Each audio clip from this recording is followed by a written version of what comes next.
감사합니다.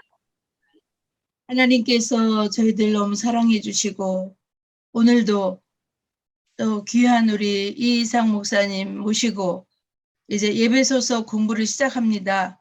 하나님께서 인도해 주시고 우리가 듣기만 하는 것이 아니라 들은 말씀을 삶에 실천하여 하나님의 기쁨이 되고 하나님의 자녀로서의 삶을 잘 살아낼 수 있도록 하나님 축복하여 주시옵소서.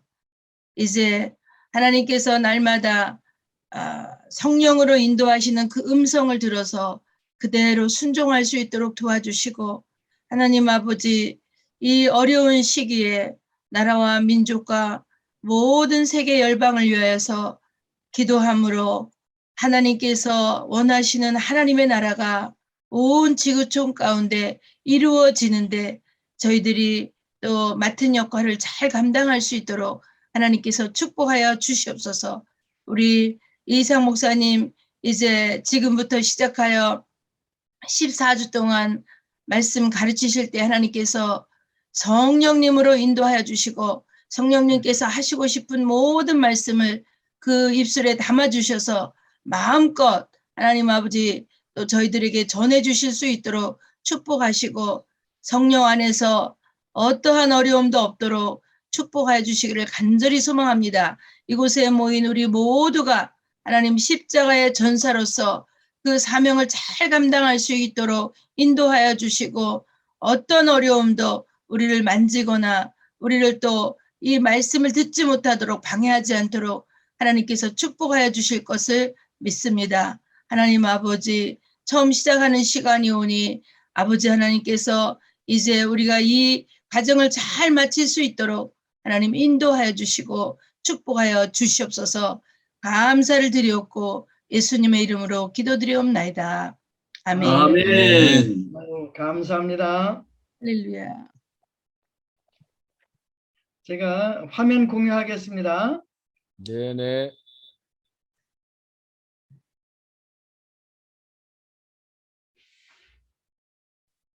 자, 1강 그 제목이 택하심이고 에베소서 1장 1절에서부터 6절까지입니다.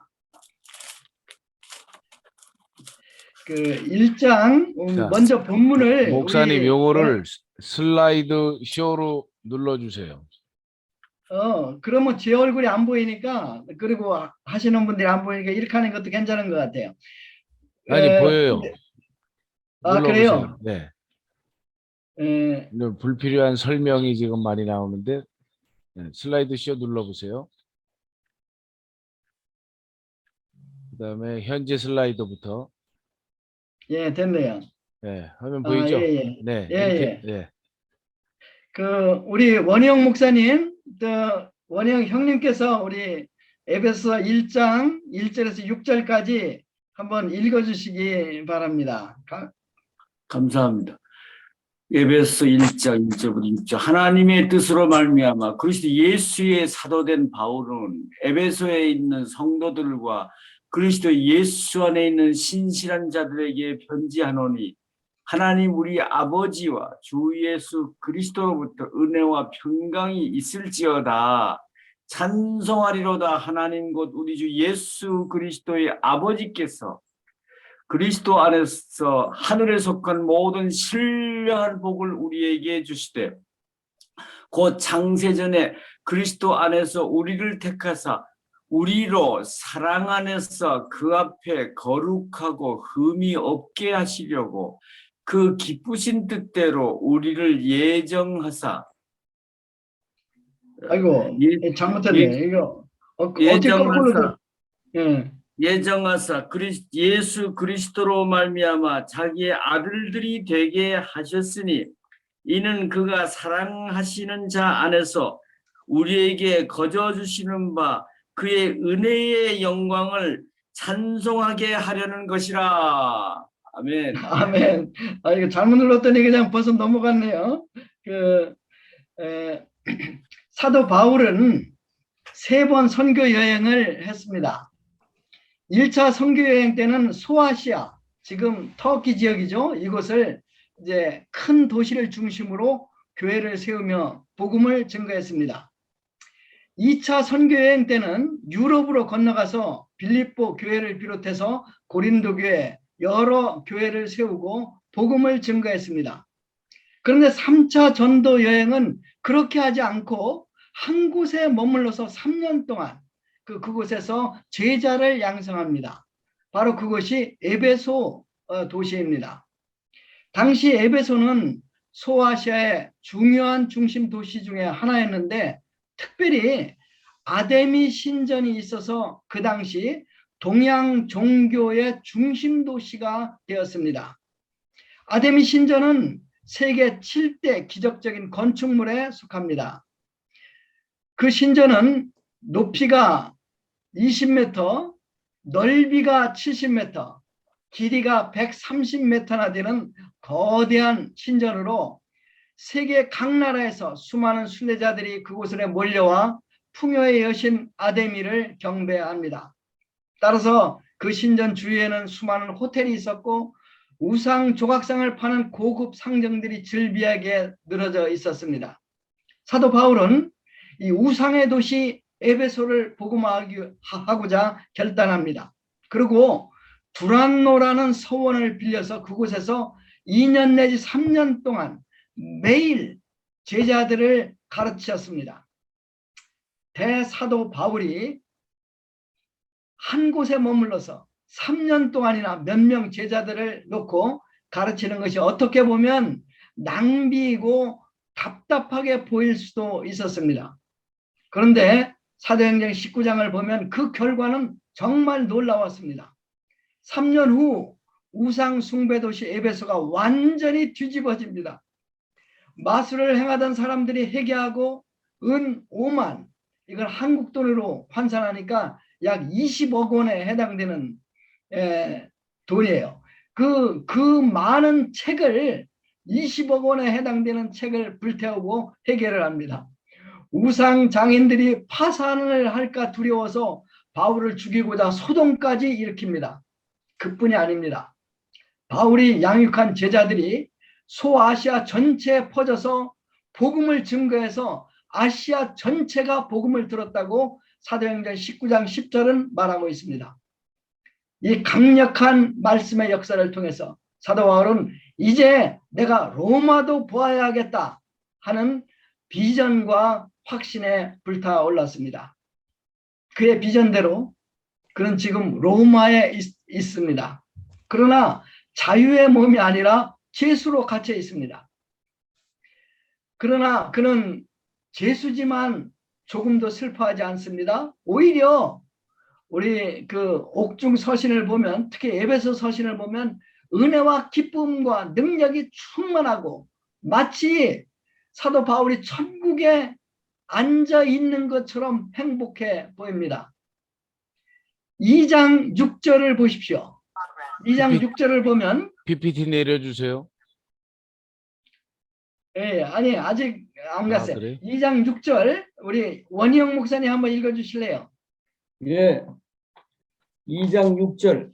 예. 또 함께 일으키사 그리스도 예수 안에서 함께 하늘에 앉히시니. 지금 사도 바울은 자기가 실제적으로 하늘에 앉혀 있고 우리도 하늘에 있다고 얘기하고 있어요. 그러니까 지금 감옥에 있지만 그의 영은 하늘에 앉아 있는 것입니다. 그의 영혼은 주님 안에서 하나님 보좌 우편에 앉아서 천국의 영광을 보고 누리고 헤엄치고 있습니다. 이 천국의 영광 속에서 하늘에서 그는 이 세상을 바라봅니다. 그리고 우리를 성도들을 하늘의 영광 속으로 안내하고 있습니다. 우리가 이 에베소 서신을 잘 공부하면 우리는 하나님의 하늘의 영광을 볼 것이고 하늘의 신령한 복을 우리는 누릴 수 있을 것입니다. 아멘. 사도 바울이 서신을 많이 썼는데 그중에 에베소 서신은 좀 특별해요. 그래서 모든 서신 중에 그 왕관이라는 그런 별명을 가진 것이 바로 에베소 서신입니다. 오늘 본문은 1절에서 6절은 하나님의 택정함을 집중해서 다루고 있습니다. 1파트, 하늘에 속한 모든 신령한 복을 주신 하나님을 찬양합시다. 1절에서 3절입니다. 1절, 2절 우리 드보라 선교사님 한번 읽어주시겠어요? 1절에서 2절까지만. 예, 하나님의 뜻으로 말미암아 그리스도 예수의 사도된 바울은 에베소에 있는 성도들과 그리스도 예수 안에 있는 신실한 자들에게 편지하노니 하나님 우리 아버지와 주 예수 그리스도로부터 은혜와 평강이 있을지어다. 네, 거기까지. 네. 유대인들은 보통 샬롬, 평강이라고 인사를 합니다. 그런데 사도 바울은 성도들에게 은혜와 평강이 있을지어다 라고 인사를 했습니다. 왜 그랬을까요? 우리가 예수 그리스도 안에 있는 은혜에 서 있을 때만이 하나님과 화해하고 진정한 평강을 누리게 된다는 말이 아닐까요? 이 평강은 세상이 주는 평강과 본질적으로 다른 어떤 형편 가운데서 누릴 수 있는 하늘로부터 오는 하나님의 평강입니다. 사도 바울은 인사를 한 후에 이제 하늘에 있는 영적인 복을 주실 하나님을 찬양합니다. 3절 계속 읽어주실래요? 드보라 선교사님. 네, 찬송하리로다. 하나님 곧 우리 주 예수 그리스도의 아버지께서 그리스도 안에서 하늘에 속한 모든 신령한 복을 우리에게 주시되. 아멘. 하늘에 속한 모든 신령한 복이라고 아멘. 표현하죠. 그러니까 그리스도 안에 있는 하늘에 속한 모든 신령한 복이 무엇일까요? 그러니까 여기서 하늘에 속한이라는 말이 있는 걸 보면 땅에 속한 복이 있는 거예요. 세상적인 명예, 권력, 재물, 아름다움, 젊음, 성공, 건강, 이런 것이 세상적인 복이죠. 이런 세상적인 복도 좋은 것입니다. 그러나 이러한 세상적인 복들의 공통점이 있는데 그것은 이 모든 것은 찰나적이라는 것입니다. 이 모든 세상 복을 누려보았던 솔로몬은 해 아래에서 하는 모든 것은 다 헛되고 헛되다고 말하고 있습니다. 그렇습니다. 세상의 복들은 지나가고 언젠가 이 세상과 함께 영원히 사라질 것입니다. 그러나 사도 바울이 지금 말하고 있는 하늘에 속한 신령한 복은 영원한 것입니다. 우리가 에베소 본문을 읽어보면 사도 바울이 흥분하고 있는 것을 우리가 느끼게 돼요. 그는 하늘에 속한 이 신령하고 영원한 복을 우리한테 설명하다 보니까 자기도 모르게 그 영광에 도취되어서 exciting하고 있는 것 같습니다. 그래서 저는 이제 에베소 성경 공부를 이렇게 표현하고 싶어요. 에베소 성경 공부가 무엇인가? 이것은 모든 하늘에 속한 신령한 영적인 복들을 찾는 보물찾기 여행이라고 하고 싶습니다. 자, 에베소 성경 공부가 뭐예요? 하늘에 속한 신령한 영적인 복들을 찾는 뭐예요? 보물찾기 여행입니다. 여러분, 이 여행을 떠날 준비가 되어 있으십니까? 아멘. 아멘. 자, 그럼 여행을 시작하겠습니다. 바울은 보물찾기 여행을 먼저 하나님의 택정하심으로 시작합니다. 이제 하나님의 택정함에 있는 세 가지 보물, 세 가지 보화, 이제 이것이 4절에서 6절까지입니다. 이제 세 가지인데 그 중에 첫 번째가 하나님께서는 우리를 거룩하고 흠이 없게 하려고 택정하셨습니다. 먼저 4절에서 6절까지 우리 원 목사님 한번 읽어주세요. 4절에서 6절까지. 곧 창세 전에 그리스도 안에서 우리를 택하사 우리로 사랑 안에서 그 앞에 거룩하고 흠이 없게 하시려고 그 기쁘신 뜻대로 우리를 예정하사 예수 그리스도로 말미암아 자기의 아들들이 되게 하셨으니 이는 그가 사랑하시는 자 안에서 우리에게 거저 주시는 바 그의 은혜의 영광을 찬송하게 하려는 것이라.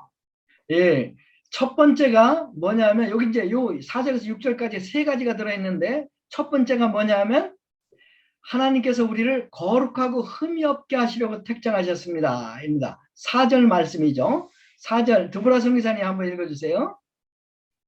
4절. 곧 창세전에 그리스도 안에서 우리를 택하사 우리로 사랑 안에서 그 앞에 거룩하고 흠이 없게 하시려고. 아멘. 예, 감사합니다. 우리 인간은 거룩하고 흠이 없는 존재가 절대 아니죠. 오히려 정반대입니다. 우리 인간은 근본적으로 타락한 죄인입니다. 죄 덩어리라고 할 수가 있습니다. 창세기 8장 21절에 보면 하나님은 사람의 모든 추구와 행동이 어릴 때부터 악하다고 선언하고 있습니다.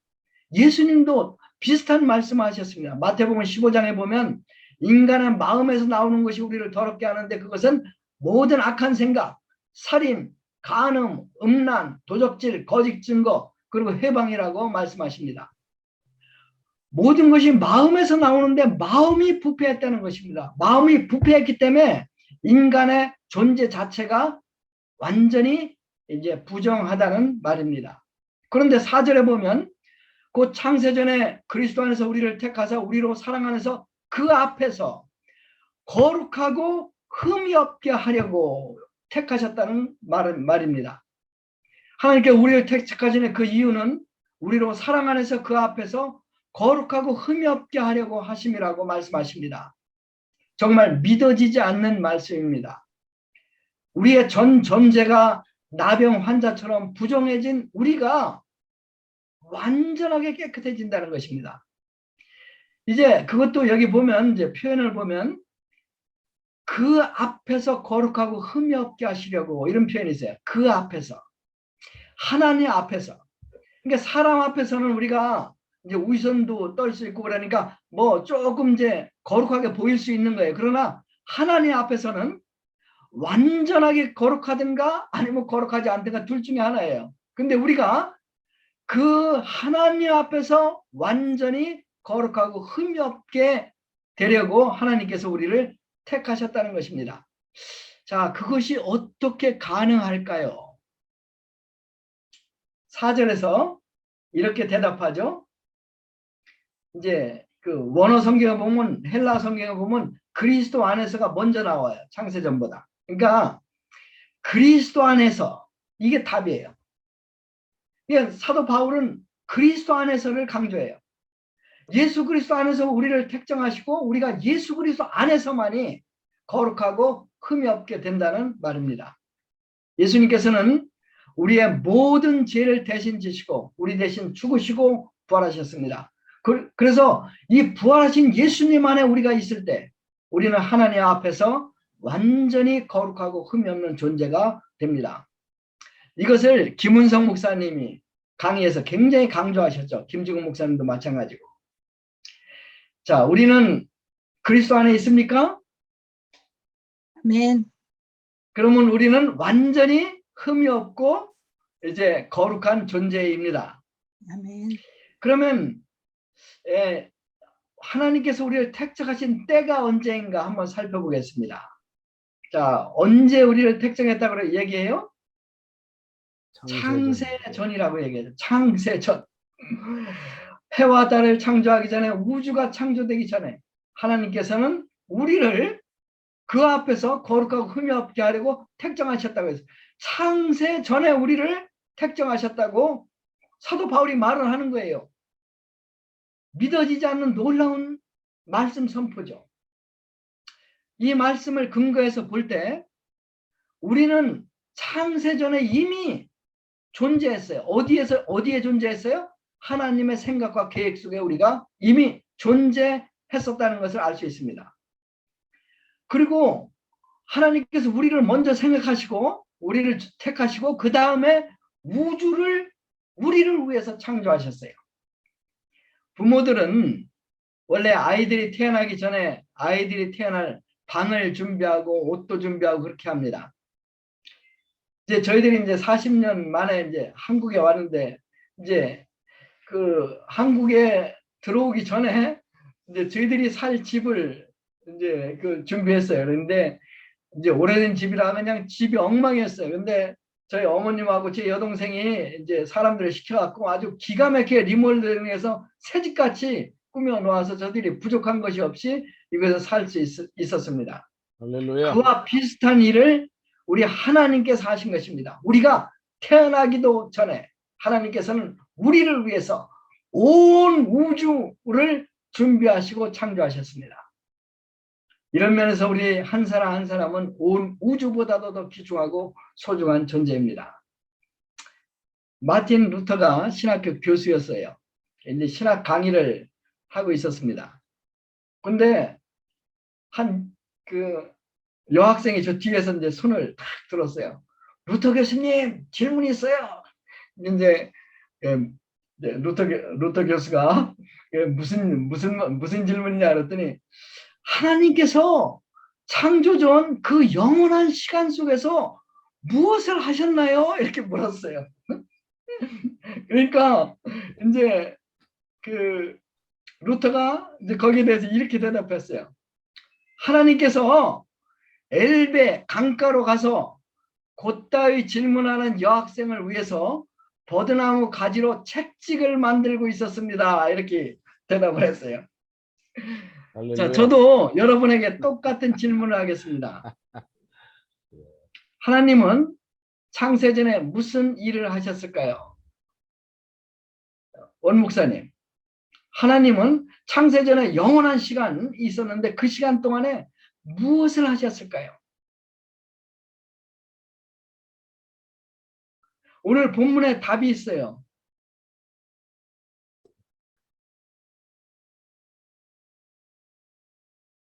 윤 소장님.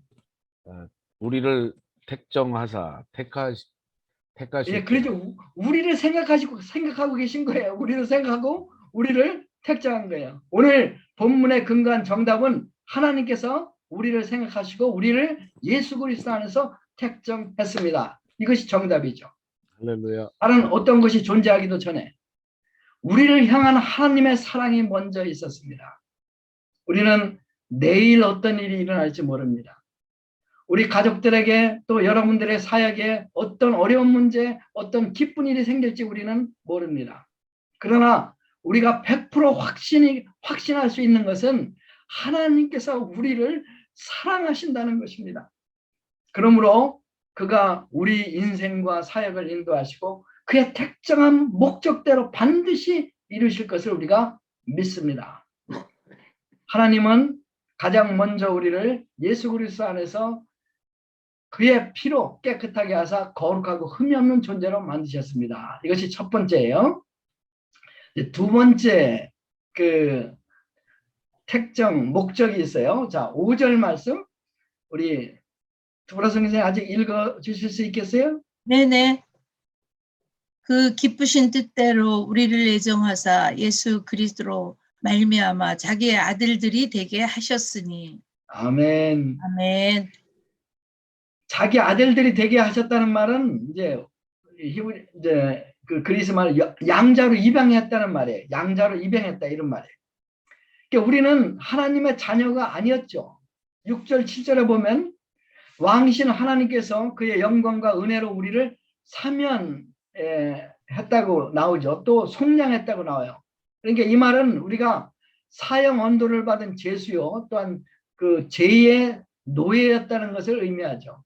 우리는 죄로 말미암아 죽음과 영원한 멸망으로 이미 선고받은 상태였습니다. 그런데 하나님께서 우리를 사랑하사 사면해 주십니다. 그리고 더 나아가서 우리를 당신의 양자로 입양하십니다. 문제는 의로우신 하나님께서 우리를 무작정 사면하실 수 없습니다. 그래서 어떻게 하셨습니까? 하나님께서는 그의 아들 예수 그리스도를 우리 대신 내어주시고 그를 우리 대신 심판하십니다. 예수님께서 십자가에 달려 우리 죄를 담당하실 때 너무 괴로워서 외칩니다.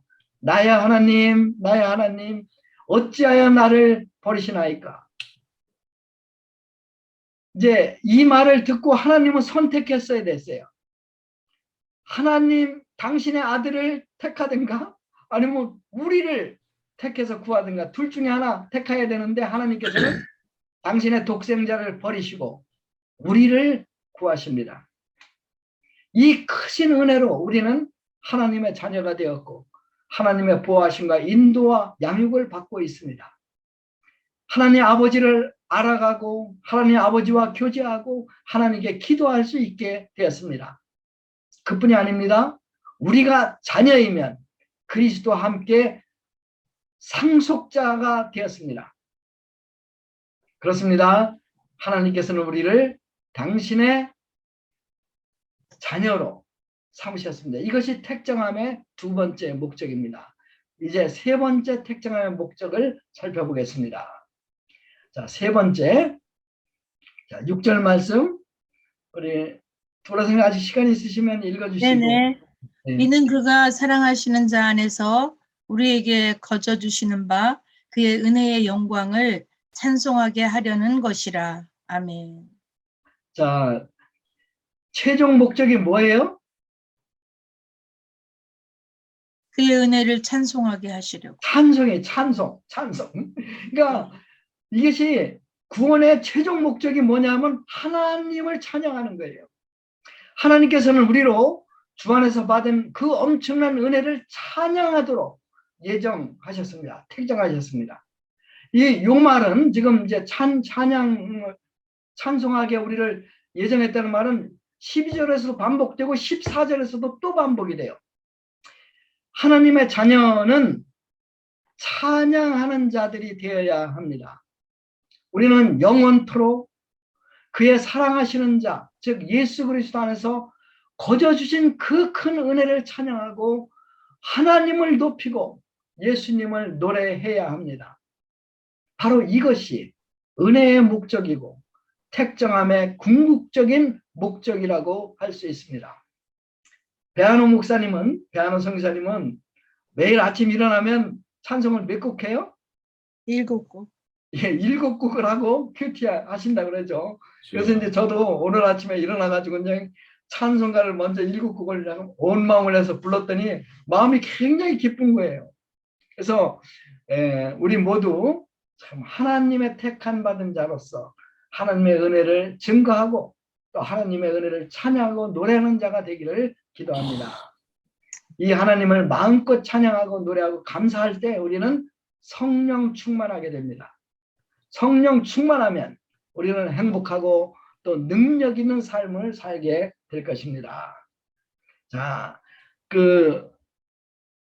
하나님께서 우리를 택하신 세 가지 목적 한번 얘기해 봅시다. 첫째, 뭐예요? 우리를 하늘에 속한 모든 복을 주시려고.